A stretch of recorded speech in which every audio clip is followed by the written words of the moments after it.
Oh pueblo mío, escucha mis enseñanzas, abre tus oídos a lo que digo. Ministerio Llamada Final presenta Didasco, Noches de Enseñanza. Este servicio en línea está dedicado exclusivamente al estudio de la palabra. Didasco, Noches de Enseñanza. Bienvenido.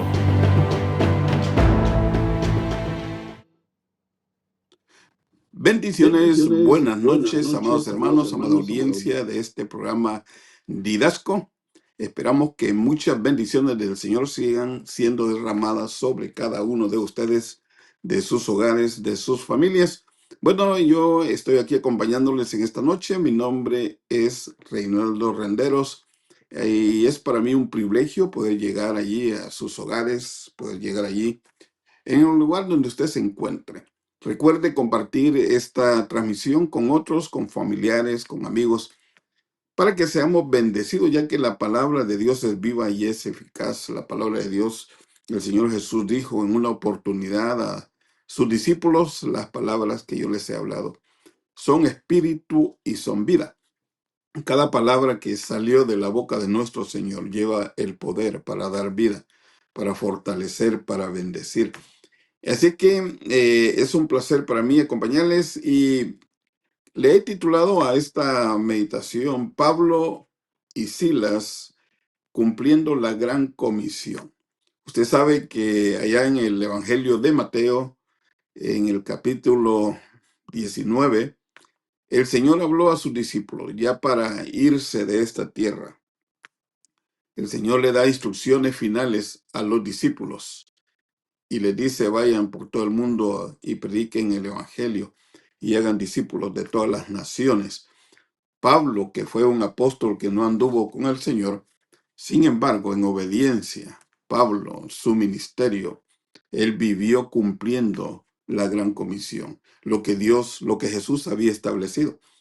Y es así que en el libro de los Hechos, si me acompañan, el libro de los Hechos, capítulo 17, verso 1 y en adelante podemos ver a Pablo.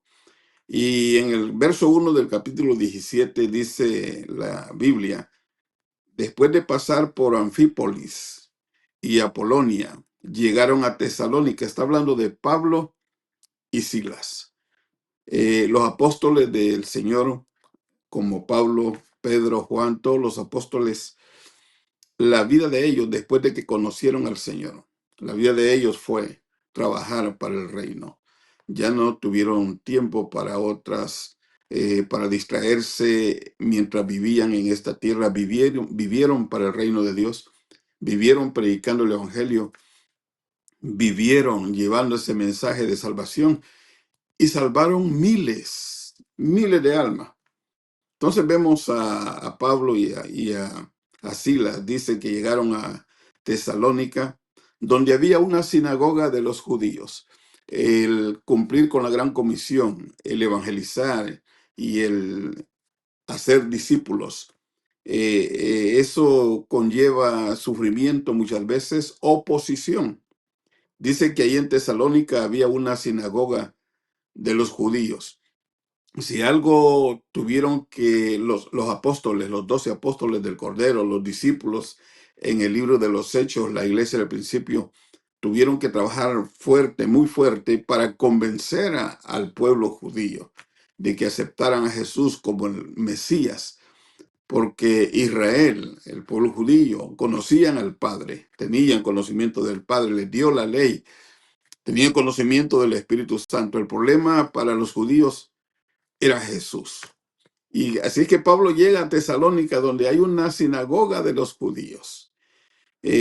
Tesalónica era una de las ciudades más ricas, influyentes en Macedonia. Es decir, gente pudiente vivía en ese lugar. Esta fue la primera ciudad que Pablo visitó, donde sus enseñanzas, las enseñanzas de Pablo, atrajeron un grupo social de prominentes ciudadanos, pero que había que convencerlos de que recibieran, que reconocieran a Jesús como el ungido de Jehová. En su predicación de Pablo y Silas allí en Tesalónica, La iglesia creció muy rápido, creció con rapidez. Y es que eso es lo que sucede cuando Dios envía, cuando Dios da un mandamiento y cuando alguien se dispone a obedecer. Obedecer lo que Dios ha establecido, obedecer lo que Dios ha dicho, va a haber respaldo de Dios. Se van a convertir las almas, la iglesia que se funde, va a fundir, se va a establecer ahí, va a crecer, va a tener crecimiento. La iglesia aquí creció con rapidez, rápido. Sin embargo, dice ahí mismo en la Biblia, en los versos que siguen, que se levantó gran tumulto, hubieron conversiones, hubo respaldo de Dios, creció la iglesia, pero también se levanta la oposición. Y es que viviendo el Evangelio y obedeciendo a Dios, la gran comisión, es meterse en esferas espirituales donde van a haber oposición, donde el príncipe de las tinieblas de este mundo no se va a quedar quieto, va a pelear contra la evangelización, va a pelear contra el que se predique el evangelio, va a pelear en contra de que se difunda el nombre de Jesús en esta tierra. Y esa es una estrategia quizás principal del enemigo, que no se predique a Cristo al mundo, a las naciones, porque él sabe que cuando llegue el nombre del Señor, que tiene toda autoridad, él va a perder terreno. Entonces se levanta una gran multitud que hacen salir a Pablo de la ciudad de Tesalónica. Hacen salir a Pablo y a Silas. Esto sucedió en el año 51 después de Cristo. Pablo no se desanimó. Entonces, tenemos que ver aquí puntos importantes, detalles importantes. Pablo está en obediencia, fue a Tesalónica, predica el evangelio, predica a Jesús, los convenció, tuvo que discutir con ellos. Discutir no es pelear, discutir es hablar un punto hasta llegar a ponerse de acuerdo. Y Pablo discutió con los judíos. Muchos de ellos se convencieron y se convirtieron al Señor. Lo echan a Pablo porque se levantó un grupo que no creyó. Siempre va a haber oposición en el reino de Dios. Cuando nos disponemos a obedecer al Señor, va a venir oposición. Y no estoy hablando oposición solamente física de personas, sino del mundo espiritual. Pero ¿qué va a hacer el enemigo? Va a usar gente que va a venir a oponerse al evangelio. Pablo no se desanima. Pablo se va de Tesalónica, pero más tarde, meses, años después, Pablo envía a Timoteo de nuevo a Tesalónica para ver cómo andaban los cristianos. Aunque haya oposición, aunque el enemigo se levante, aunque se levanten gigantes, la iglesia jamás fue detenida, jamás ha sido detenida y jamás será detenida. La iglesia sigue adelante, caminando, no importa los gigantes, no importa los vendavales, no importa las tormentas, no importa la oposición. Tú eres iglesia, yo soy iglesia, somos la iglesia del Señor y la iglesia de Cristo siempre ha estado en victoria, hoy en día está en victoria y seguirá estando en victoria. Esa es una realidad establecida en el reino de Dios y el enemigo lo sabe.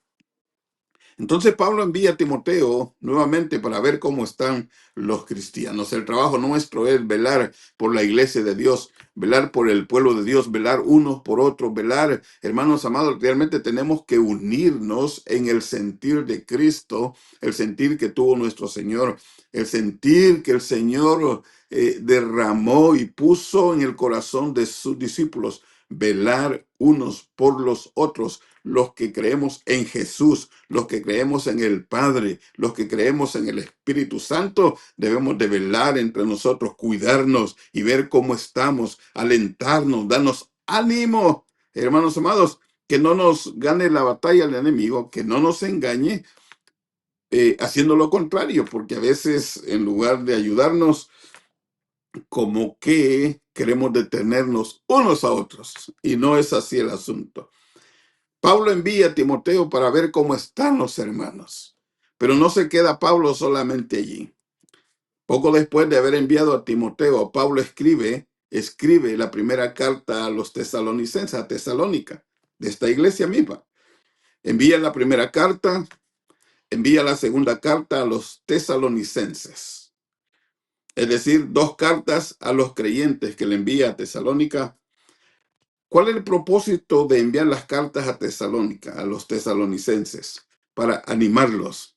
Mire, para animarlos. Ah, qué lindo es encontrar gente que lo anima a uno. Qué lindo es, hermano, llegar a un lugar en donde todos lo animan, nadie lo desalienta, nadie lo desanima, nadie le dice, tú no vas a poder, no has alcanzado, no vas a avanzar. No, no, no.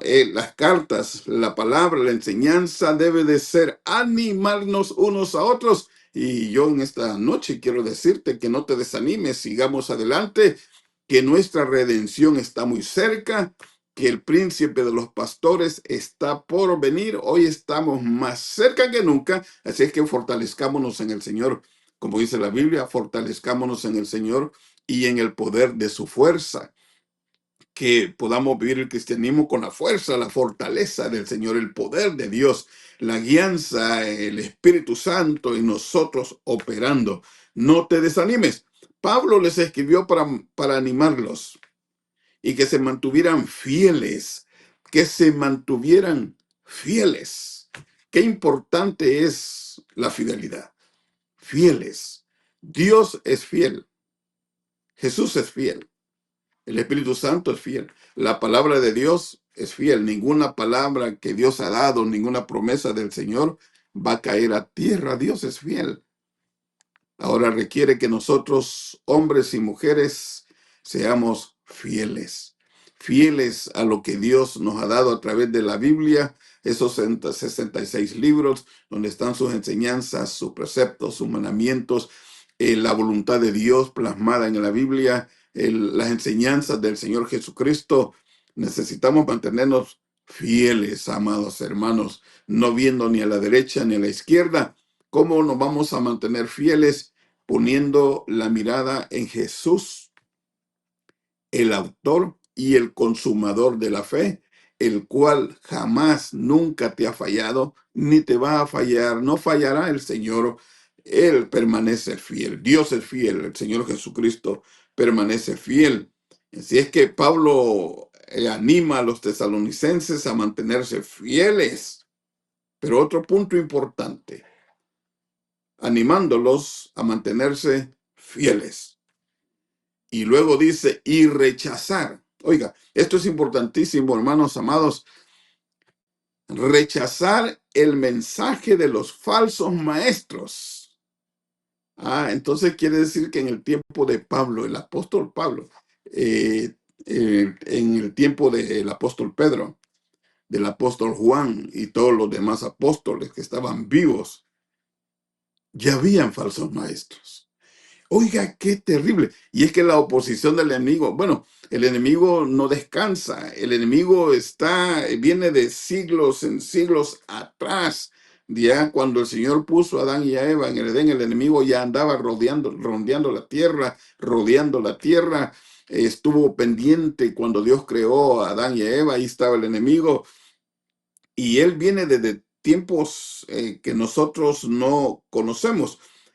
Y su trabajo es oponerse a Dios, no solo él, sino las huestes espirituales de maldad que nosotros conocemos, legiones, hermano, demonios que se oponen a la evangelización, se oponen a Jesús, se opusieron a Jesús, se oponen al Señor, se oponen a la iglesia, se oponen individualmente a cada uno de nosotros, se oponen a la iglesia de Cristo diseminada sobre toda la tierra. Pero dice Pablo, manténganse firmes, fieles, para rechazar el mensaje de los falsos maestros que tratan de refutar las creencias nuestras, nuestra fe en lo que creemos. Nosotros estamos seguros, estamos convencidos que somos ciudadanos del cielo, que tenemos una ciudadanía en los cielos, porque Jesucristo pagó por esa ciudadanía nuestra, pagó por nuestros pecados, tenemos libre entrada cuando partamos de esta tierra, las puertas eternas se abrirán para recibirnos a nosotros. Somos salvos, lo podemos declarar sin temor, lo podemos declarar con libertad. Somos salvos, tenemos salvación por medio de Jesucristo. Él es el único camino. Creemos en el Padre, creemos en el Hijo, creemos en el Espíritu Santo, porque está intrínseca la enseñanza de la Trinidad, aunque no aparezca la palabra, está en la Biblia, aparece el Padre, el Hijo, el Espíritu Santo, desde Génesis, pasando por todos los libros, hasta llegar a Apocalipsis. Nos enseña la Escritura, que el Padre está ahí, que el Señor Jesús está ahí, el Espíritu Santo está ahí. Así es que Pablo les escribe a los tesalonicenses: rechacen las falsas doctrinas, rechacen a los falsos maestros, que nadie nos diga lo contrario. Por eso es importantísimo que tengamos el Espíritu Santo dentro de nosotros de una manera activa, para que Él nos guíe a toda la verdad. La única manera de poder nosotros detectar la mentira y la falsedad es la guianza del Espíritu Santo, guiando nuestras mentes, nuestros corazones. Necesitamos ser llenos del Espíritu Santo de Dios para no errar en este camino y poder refutar a los falsos maestros. Satanás se opone a la gran comisión. Pablo y Silas están en Tesalónica cumpliendo la gran comisión. Los echan de ahí, pero Pablo sigue adelante, envía a Timoteo, les escribe las cartas, pero Satanás se opone a la gran comisión. Ya han pasado más de 2000 años que nos narra la Escritura, cuando el Señor Jesús puso su vida allí en la cruz del Calvario, murió y resucitó. Ya han pasado más de 2000 años. Han pasado muchas generaciones que han predicado el Evangelio. Predicaron el bautismo en el nombre del Padre, del Hijo y del Espíritu Santo. Pero Satanás, el Señor lo reprenda. Y realmente que el Señor lo reprenda y lo detenga. Pero Él siempre está trabajando para levantar falsos maestros, falsas doctrinas, falsas creencias. Y Satanás se opone a la gran comisión. ¿Cómo lo hace? Se presenta físicamente el diablo en una iglesia y le hace a los cristianos. No, no hace eso, porque si se presenta así, lo vamos a reprender y va a tener que salir huyendo. ¿Qué hace el enemigo? Levanta opositores, gente de carne y hueso. Levanta gente con falsas doctrinas.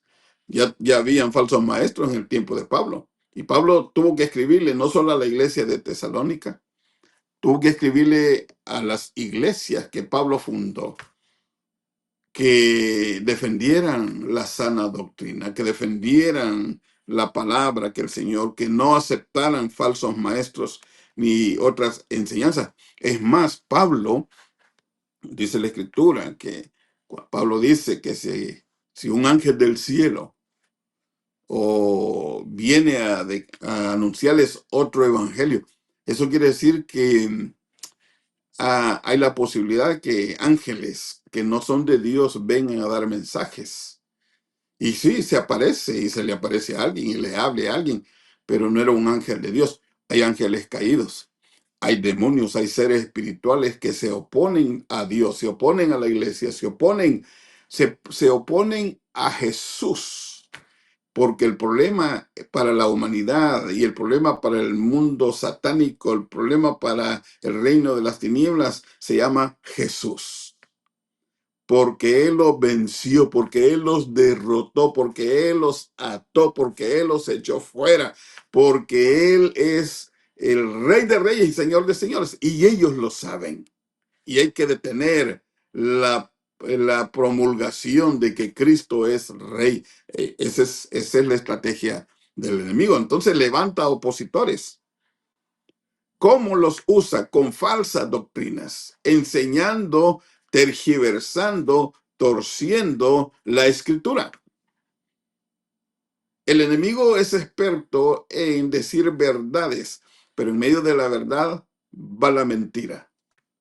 Y así es como puede confundir, y así es como puede engañar. No, si están hablando de Dios, pero va escondida la mentira satánica. Aún la Biblia nos habla a nosotros de doctrinas, hermano y hermana, y escuche, doctrinas de demonios. O sea que si la Biblia nos habla que hay doctrinas de demonios, eso me dice a mí que hay gente en esta tierra siguiendo doctrinas de demonios, creyendo en doctrinas de demonios, y están engañados porque ellos creen que están en la verdad. Ellos creen y pelean y refutan, y ellos creen que están en la verdad, pero hay mucha gente siguiendo doctrinas de demonios, lo dice la Biblia. ¿Cómo surgen las falsas doctrinas? Por la historia nos muestra que después de meterse a estudiar y estudiar grupos, asociaciones, qué sé yo, hermano, a estudiar, salen ellos con nuevas conclusiones, salen con deducciones de lo que está escrito, salen con creencias personales. Esto es lo que yo veo, esto es lo que yo creo, esto es lo que yo pienso. Y después salen diciendo, Dios me reveló. Según ellos, son revelaciones. O también el enemigo se opone de forma literal, persiguiendo físicamente, metiendo a la iglesia en la cárcel, a los apóstoles, a los discípulos en la cárcel. Pero Pablo les escribió a los tesalonicenses a animarles a mantenerse fieles. Hermanos, mantengámonos firmes, fieles en lo que hemos aprendido. Jesucristo es el Señor, el único camino a la vida se llama Jesús de Nazaret, Jesús el Hijo de Dios. Manténgase firme, que nadie le diga otra cosa de lo que está escrito en la palabra de Dios. Que nadie le diga que no hay Padre, que nadie le diga que no hay Espíritu Santo, que nadie le diga que no hay Jesús tampoco.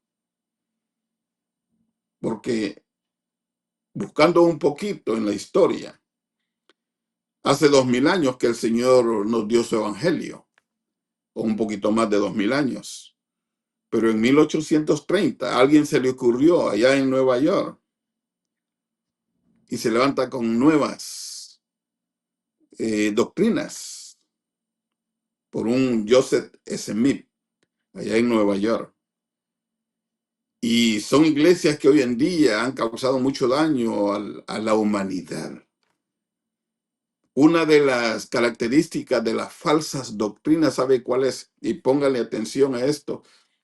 Si hay alguna iglesia, una denominación, un movimiento, una doctrina que ande por ahí que digan solo nosotros somos salvos, solo nosotros tenemos la razón, todos los demás están equivocados, esa seguramente es una falsa doctrina. Y es una característica común entre las falsas sectas. No. El Señor tiene gente en muchas partes donde nosotros no nos imaginamos, ahí hay gente de Dios.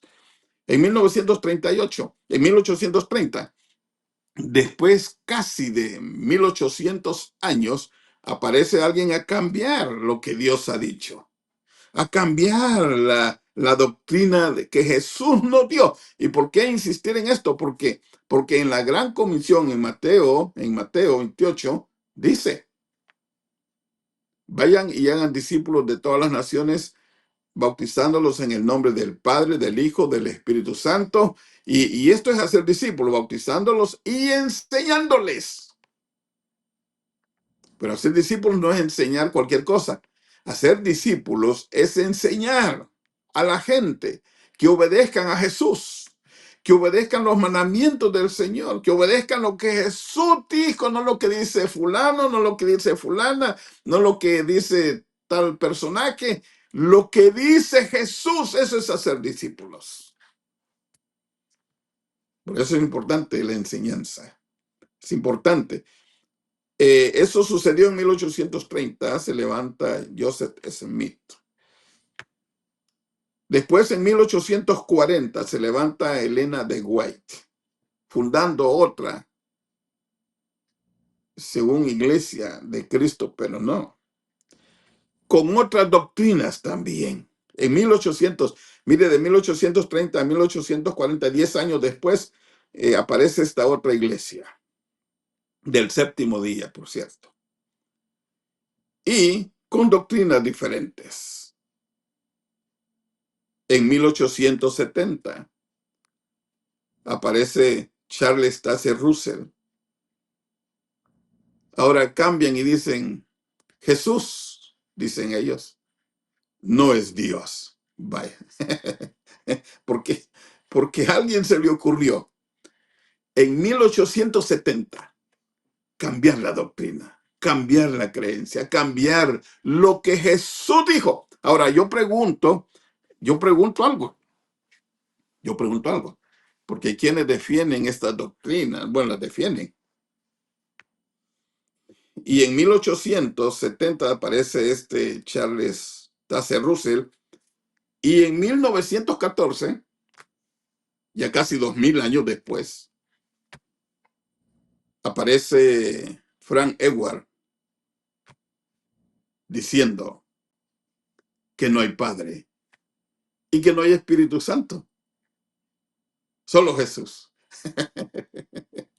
Ahora, aquí tenemos 4 personajes, 4 movimientos religiosos que después de 1830, 1840, 1870 y 1914 salen con una nueva, y ni siquiera dicen revelación, sino sus deducciones, y comienzan a enseñar. Pero si vamos a Mateo 28, 19, cuando el Señor comienza a darle instrucciones de la gran comisión, dice, oiga, toda autoridad, dice Jesús, toda autoridad me ha sido dada en el cielo y en la tierra. Entonces, alguien dice, no, pero Pedro dijo en el nombre de Jesús bauticen. Pero Jesús dijo, toda autoridad me ha sido dada a mí.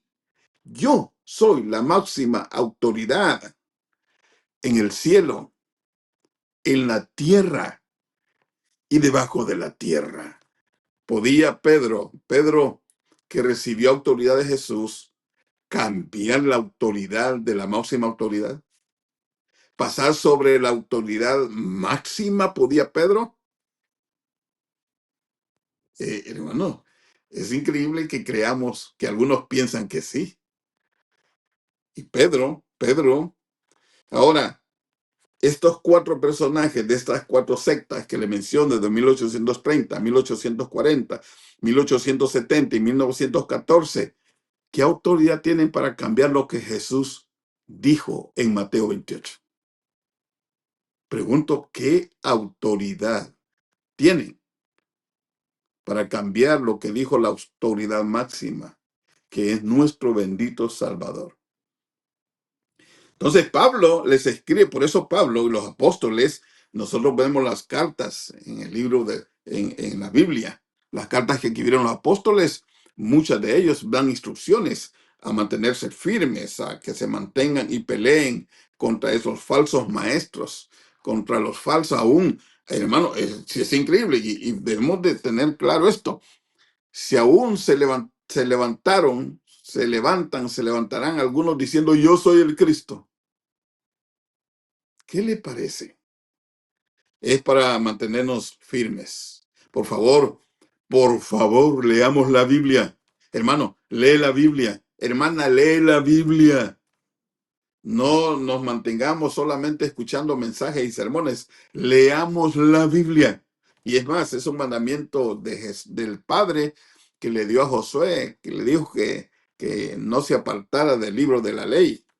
Los apóstoles también dijeron a la iglesia, escudriñen las escrituras, Lean la Biblia, leamos la Biblia, la palabra de Dios. Pidámosle la guianza al Señor, que renueve nuestras mentes, corazones, el espíritu de nuestras mentes, que nos guíe, que nos dirija, que nos guarde de todo engaño del enemigo, porque estamos en una guerra y batallas encarnizadas, y muchos de esos frentes de batalla son doctrinas, que ya dijimos, doctrinas de demonios. Entonces Pablo, la costumbre de Pablo, fíjese que en el libro de los Hechos donde estamos, donde iniciamos 17:1, ahora el verso 2 de 17:2 de Hechos 17:2 dice, y Pablo según su costumbre. Este punto es importantísimo. Fíjese que dice, Pablo según su costumbre. ¿Cuál era la costumbre de Pablo? No eran malas costumbres. No, Pablo no tenía malas costumbres. Dice, según la costumbre de Pablo, fue a la sinagoga de los judíos, fue a ellos y por 3 días de reposo discutió con ellos basándose en las escrituras. La costumbre de Pablo era ir a las sinagogas a predicar el evangelio, a hacer discípulos, a ganar a los judíos para el reino de Dios, ocupado en las cosas de Dios. Esa era la costumbre de Pablo. Bueno, esa era la costumbre de los apóstoles. Esa era la costumbre de la iglesia en Jerusalén, de los primeros discípulos, ocupados en el reino, ocupados en predicar, ocupados en enseñar, ocupados en hacer discípulos, ocupados, hermano, en expandir el reino de Dios. La ocupación nuestra debe de ser primordialmente ocupados en los negocios de papá, de nuestro Salvador, de nuestro Dios que es bueno y es bueno en gran manera.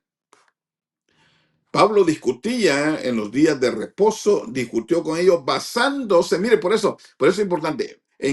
¿Cómo discutía Pablo? Basándose en las escrituras. No le ande creyendo a nadie, yo pienso, yo digo, yo deduzco, yo interpreto. No le crea a nadie de eso. Nuestra fe tiene que estar basada en lo escrito está. Lo que dice la Biblia. Ni más ni menos, hermanos. Pablo, era su costumbre estar en las sinagogas. Para nosotros en este tiempo sería costumbre llegar al templo. Hermanos, pero al contrario, en lugar de tener la costumbre de ir al templo, tenemos la costumbre de no asistir muchas veces. Por eso es que un hermano me acaba de decir, hermano, si una hermana que estuvo en la iglesia, me dice un hermano, una hermana que estuvo en la iglesia hoy está con los testigos de Jehová. ¿Y sabe por qué pasa eso? Porque no leemos, porque no leen, porque no buscan, porque no se cimentan. Hermanos, debemos de estar cimentados. Cristo es el Señor. Dios lo estableció como Rey de reyes, Señor de señores. Y que nadie nos mueva de eso. Pablo, entonces nosotros tenemos malas costumbres a veces de no asistir a la iglesia. Pablo discutía con ellos. Discutir no es pelear, no es imponer. Discutir es dialogar algún punto, hablar el punto, discutirlo para llegar a un acuerdo escritural o llegar a la verdad del asunto. Entonces Pablo, su ocupación era el reino de Dios. En lo secular, Pablo hacía tiendas para ganar, para vivir, para comer, hacía tiendas, pero vivía para evangelizar, vivía para Dios, vivía para el reino de Dios. Lo otro era secundario para Pablo. Oiga, mire, es que este punto me gusta porque Pablo, su ocupación y su vida era evangelizar, hacer discípulos, llenar el mundo del evangelio, predicar a Cristo. La vida secular era secundaria para Pablo. ¿Ves? Por eso, y esto es lo mismo que decir, buscad primeramente el reino de Dios y su justicia, y todo lo demás os será añadido. Dios no miente. Lo que tú necesitas, Dios te lo va a dar. Y dice la Biblia, no he visto justo desamparado, ni su descendencia que mendigue pan, porque Dios va a cumplir su palabra. Hoy en día parece que vivimos un poco contrario a lo que vivían los apóstoles, porque vivimos para trabajar y hacer tesoros en la tierra.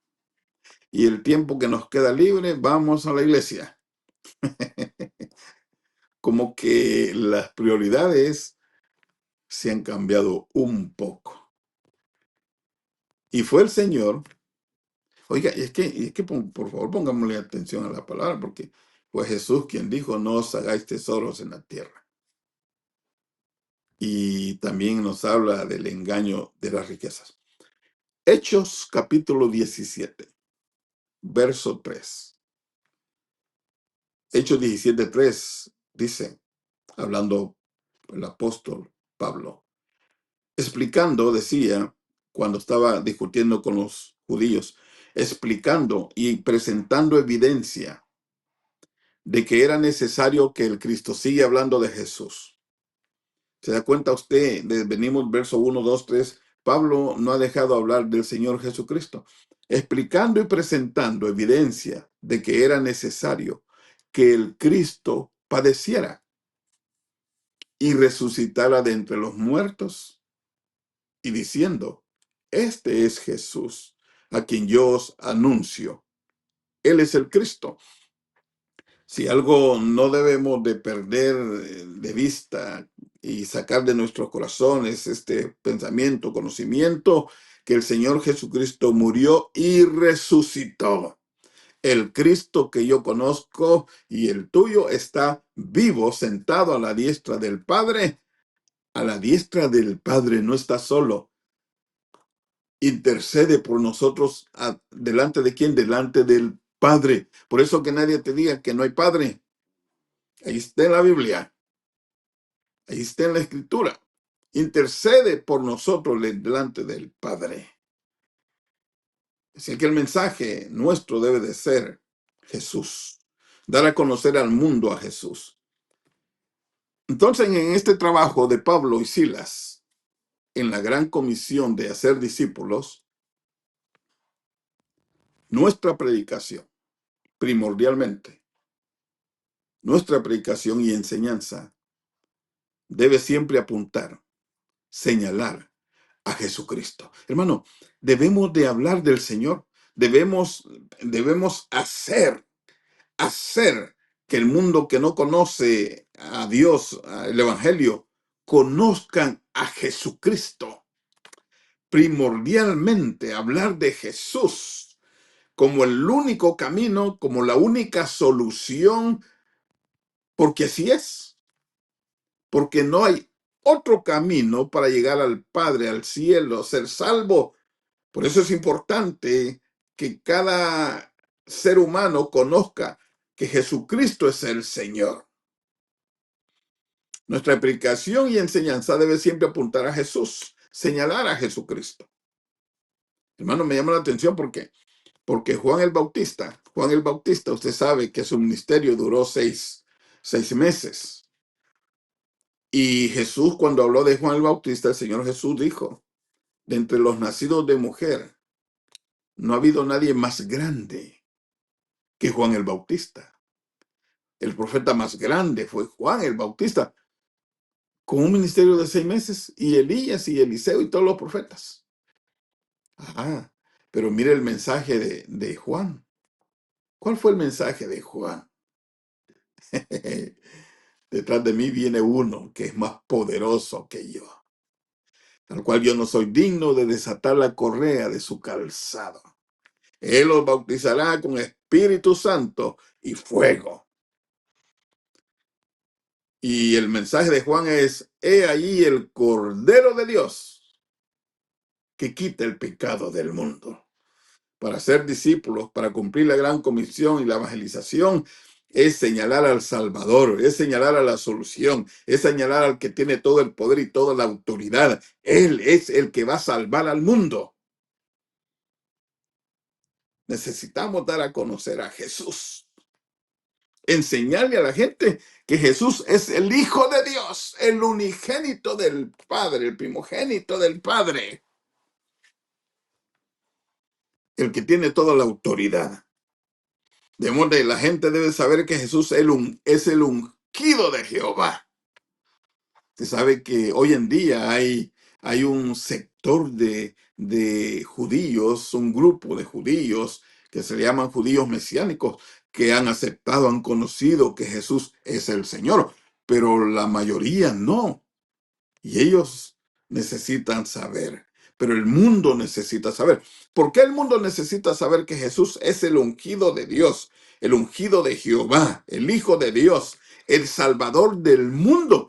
¿Y por qué es importante, hermano? Prediquemos a Jesús, a Jesús, a Jesús y a Jesús. Porque son miles que se van al infierno cada minuto alrededor de este mundo. Son miles que están cayendo al infierno que no quisieron, que no quisieron aceptar, que no quisieron creer. Y ya no hay ninguna oportunidad para ellos. Pero mientras hay vida, hay esperanza que puedan creer. Por eso de repente quizás tú puedas estar viendo, escuchando esto. Entrega tu vida a Jesús. Él es el Señor, el único camino al cielo. Y Jesús lo declaró, y es que el Señor lo declaró. Oye, escúchame, escucha tú que estás allí, el que recibió toda la autoridad, el que murió y resucitó al tercer día, dice, yo soy el único camino. Yo soy la verdad. Yo soy la vida. La puerta de entrada a la salvación. No puedes entrar al reino de Dios ni ser salvo de la condenación eterna por medio de Buda, por medio de Gandhi, por medio de Mahoma, por medio de qué sé yo. Jesús es el único camino a la vida eterna. Jesús es el único camino a la vida eterna. El que nació allá en Belén, caminó entre las calles en Jerusalén, vivió aún de joven para el reino de Dios.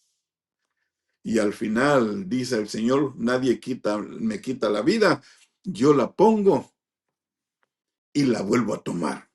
Nadie mató a Jesús, nadie le quitó la vida al Señor. Los romanos no, los judíos tampoco. Yo pongo mi vida y la vuelvo a tomar porque ese mandamiento recibí del Padre. Ese es Jesús, ese es el Señor que nosotros predicamos, que creemos, el Jesús sobrenatural, el que tiene todo poder, toda autoridad, la sanidad de las naciones, el gozo de toda la tierra, es Jesús.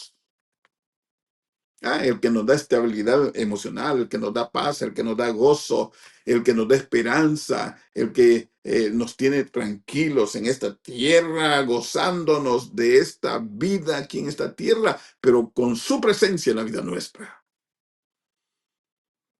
Es el Señor. Entonces el mundo debe de saber que Jesús es el Salvador del mundo, el único camino de salvación, la puerta a la vida eterna. El mundo debe saber que Jesús es Rey de reyes y Señor de señores. Él, el que tiene toda la autoridad en los cielos, en la tierra y debajo de la tierra. Ay, qué lindo. Me gozo porque eso es una realidad hermosa. Y a ese Jesús es el que yo conozco. Es mi Salvador.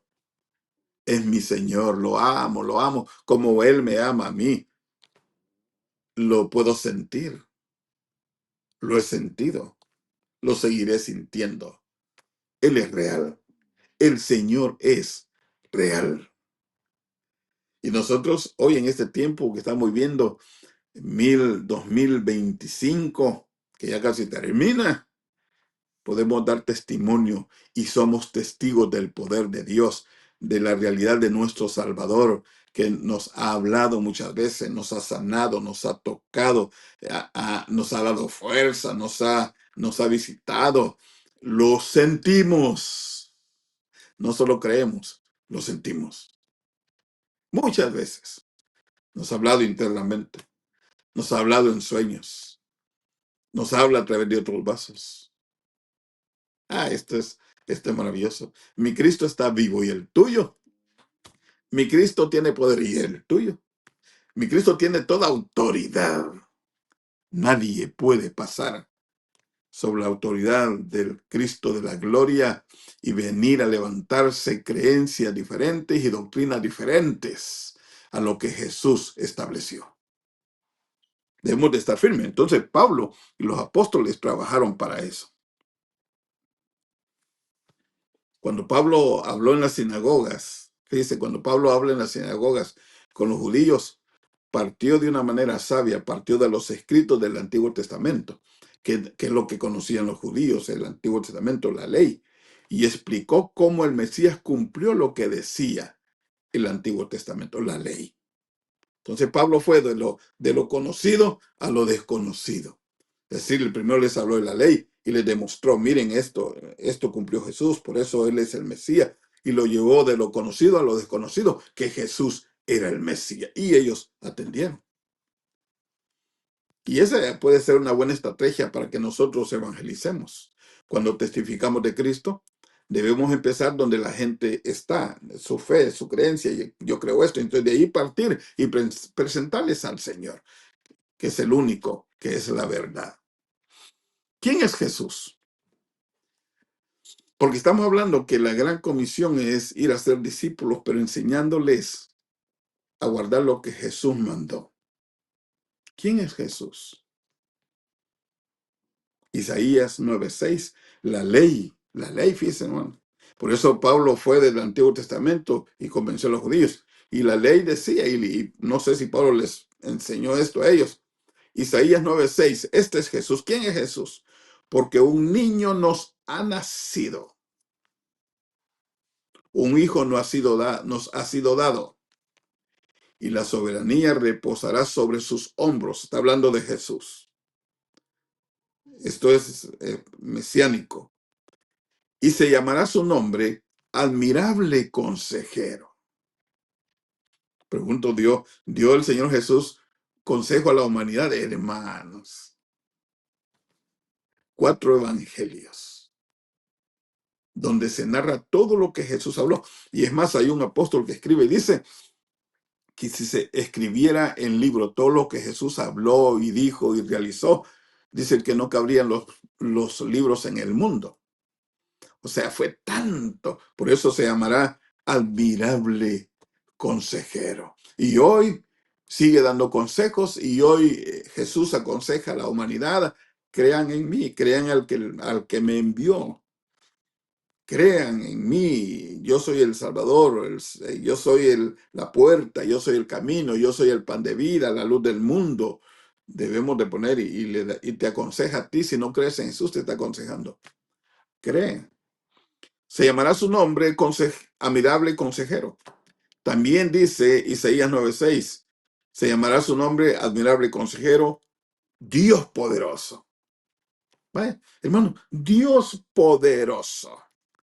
Para aquella religión que dice que Jesús no es Dios. Y aquí dice Isaías 9:6, Dios Poderoso. Y dice, Padre Eterno. Mire, está hablando de Jesús. Príncipe de paz. ¿Qué hacen con todos estos textos de la Biblia? Aquellos que no creen en Jesús, aquellos que no creen en el Padre, aquellos que no creen en el Espíritu Santo. O sea, cierran los ojos cuando leen esas escrituras. Se llamará su nombre Príncipe de Paz.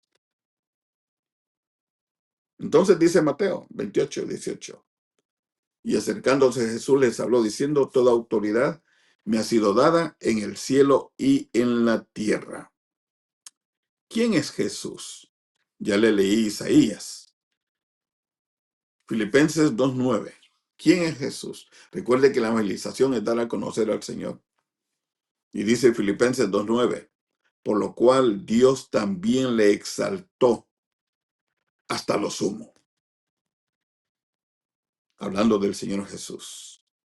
Por lo cual Dios también le exaltó hasta lo sumo y le confirió el nombre que es sobre todo nombre.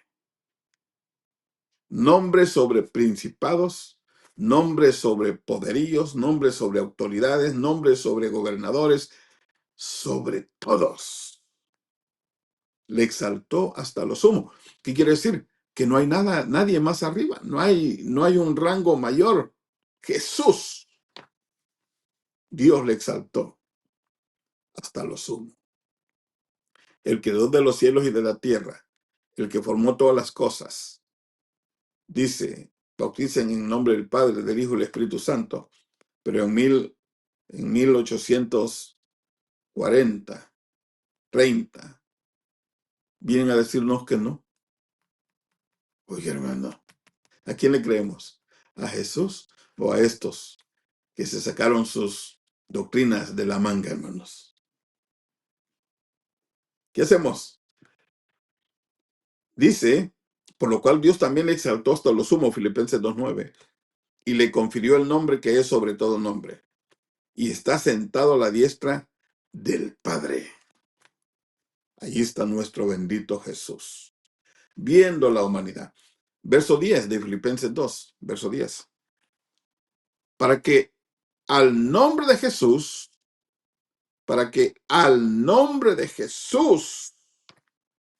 se doble toda rodilla de los que están en el cielo y en la tierra y debajo de la tierra. No hay ningún ser. Por eso es que Satanás, yo no sé, hermano, qué siente cuando escucha pronunciar el nombre de Jesús.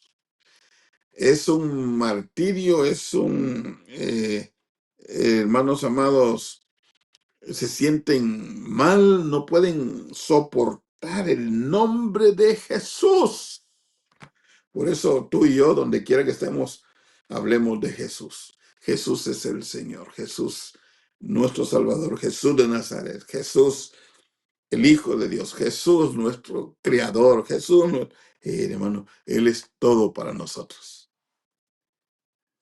Ante Él se dobla toda rodilla de los que están en el cielo, en la tierra y debajo de la tierra. Entonces yo me preguntaba, ¿de los que están en los cielos? Bueno, Efesios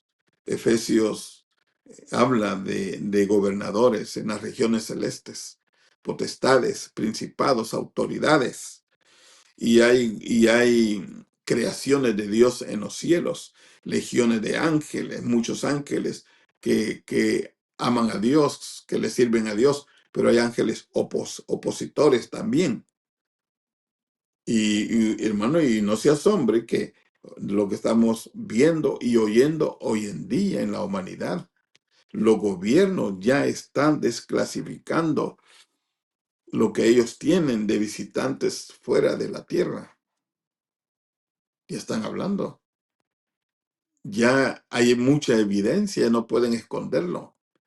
Pero ¿quién tiene el nombre, sobre todo nombre, y delante del cual se dobla toda rodilla? Es nuestro bendito Salvador Jesús.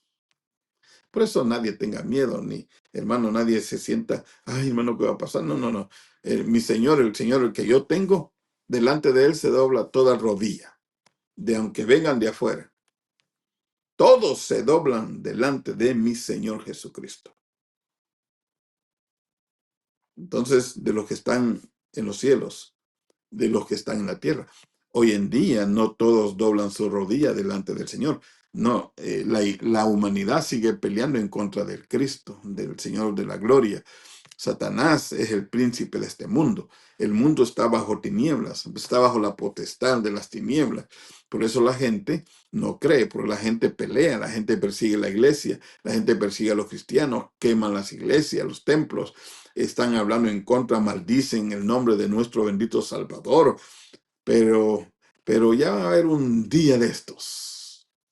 Aparecerá en las nubes el Rey de Reyes y Señor de Señores. Y dice la Biblia en Apocalipsis que todas las naciones lamentarán por él. Dentro de poco el mundo sabrá. Por eso tú, si no crees en el Señor, escapa ya por tu vida, por tu alma. Escapa ya de este mundo y cobíjate bajo la sombra de Dios, el nombre de Jesús. El día en que tú digas, creo en Jesús, lo recibo como mi Señor y Salvador, en ese momento se abren las puertas eternas. Tu nombre va a ser escrito en el libro de la vida y vas a tener una salvación eterna, escapando de la destrucción eterna también, del lago de fuego que habla la Biblia. Delante de él, Filipenses 2:10, se doblará toda rodilla de los que están en el cielo, en la tierra y debajo de la tierra. ¿Quiénes están debajo de la tierra? Es una buena pregunta, pero aquí dice que los que están debajo de la tierra también doblan sus rodillas. No te quiero decir algo que sé, pero bueno, no quiero entrar ahí, pero dicen algunos que sí hay debajo de la tierra. Filipenses 2:11. Y toda lengua confiese que Jesucristo es Señor para la gloria de Dios Padre. Cuando yo digo Jesucristo es el Señor, le estoy dando la gloria a mi Dios, a mi Padre.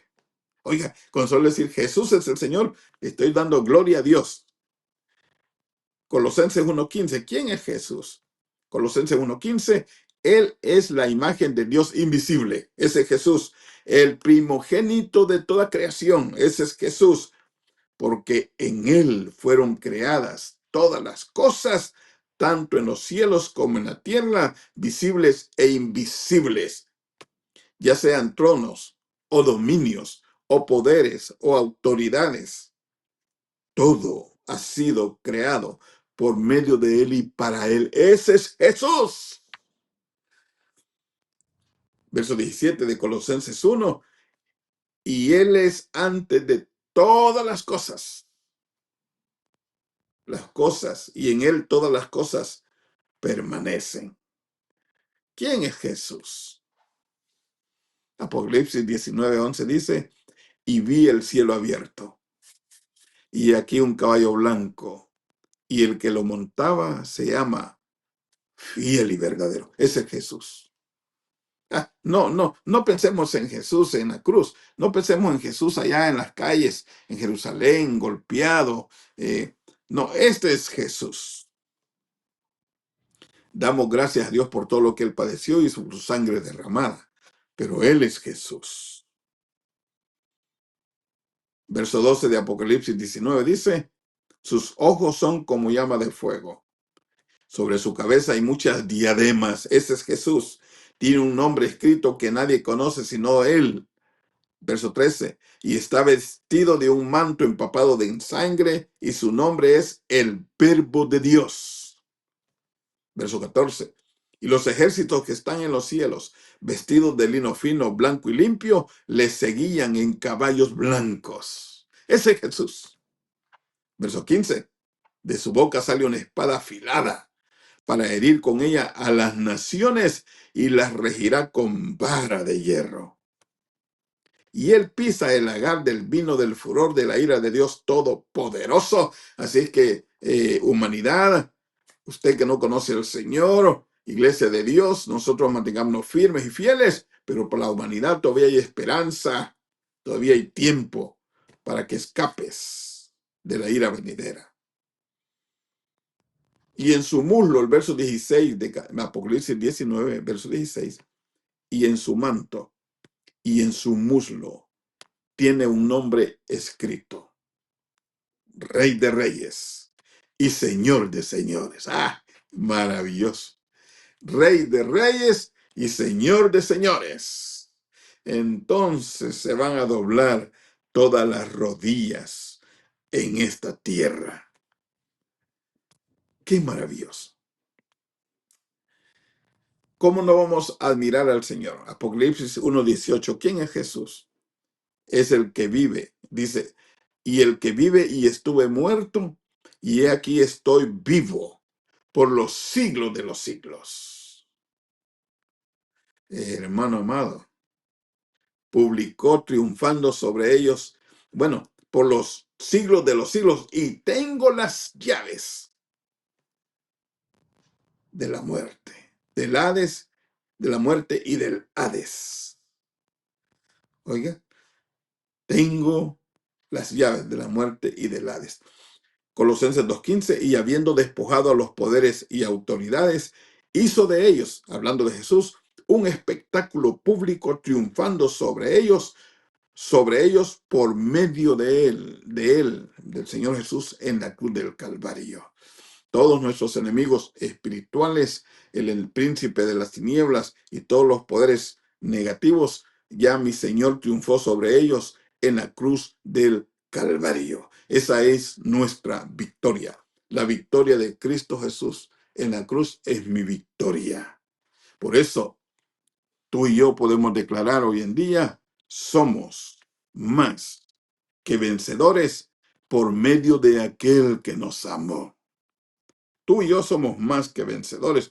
Por tanto, hermanos, mantengámonos firmes, mantengámonos fieles, mantengámonos, hermanos amados, y no nos dejemos mover por doctrinas de demonios, doctrinas de maestros falsos que se han levantado, se siguen levantando y se levantarán. Pongamos nuestra fe, pongamos nuestra confianza, pongamos nuestra mirada en Jesús, el autor y el consumador de la fe, el príncipe de paz, el gozo de toda la tierra, y aquel que viene y vendrá, y lo veremos, todo mundo lo verá. Muy pronto, estamos muy pronto a la venida de nuestro Salvador. Así que, hermanos amados, leamos la Biblia, oremos al Señor, no dejes de ir a tu iglesia, al templo de Dios, sírvele al Señor, sírvele a Dios, pero que nuestro mensaje y nuestra predicación sea señalar a Jesús. Hablemos de Jesús. Hablemos del Señor, que es toda autoridad y todo poder. Mantengámonos firmes, sigamos adelante, y que la gloria de Dios, la presencia de Dios, la gracia de Dios esté siendo derramada sobre tu vida. Bendiciones, hermanos amados. Un privilegio para mí haberles acompañado en esta noche. Que el Señor de Dios siga derramando muchas bendiciones sobre sus vidas. En el nombre poderoso de Jesús. Amén. Ministerios Llamada Final agradece que nos hayas acompañado. Conéctate el próximo martes a las 7:30 p.m. para seguir estudiando la Palabra de Dios. Didasco, Noches de Enseñanza. Hasta la próxima.